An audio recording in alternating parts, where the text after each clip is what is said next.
You're listening to the Winsight Podcast Network.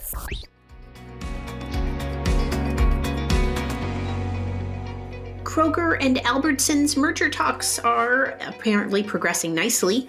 Casey's General Stores is welcoming a new acquisition, and a Utah-based C-store chain has purchased a small retail operation.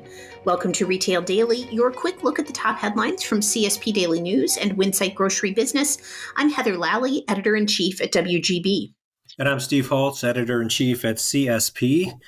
Kroger CEO Rodney McMullen told Wall Street analysts that the company's pending $24.6 billion acquisition of Albertsons remains on course. Speaking on a first quarter earnings call, he said talks with regulators have been cooperative. Buyer interest in potential stores to be divested is solid.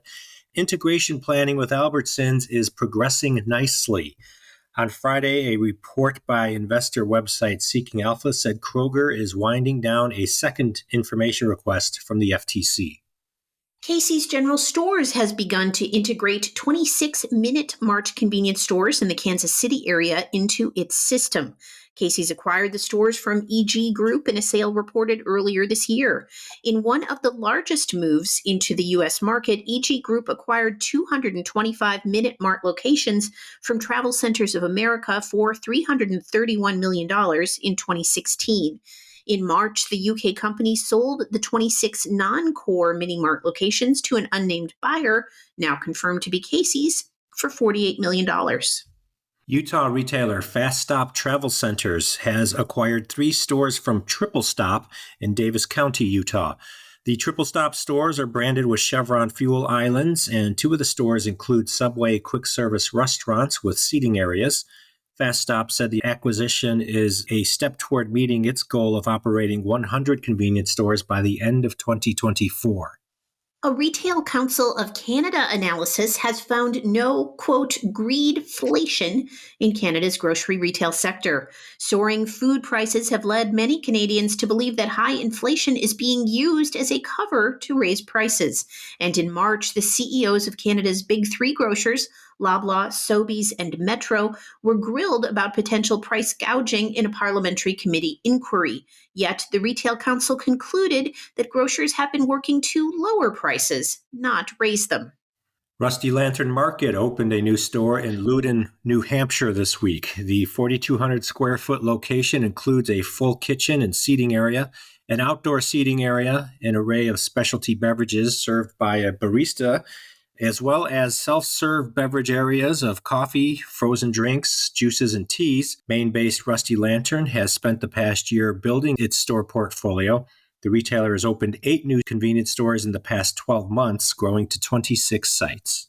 And Publix Supermarkets on Thursday opened its newest store at the Crossings Shopping Village in Miami, as it continues to enhance its presence in the South Florida region. The Lakeland, Florida-based grocery retailer now operates over 855 stores in the state. Consumers are happier when they pay one time, and that's why some will pay more for a combo meal than less for a la carte ordering.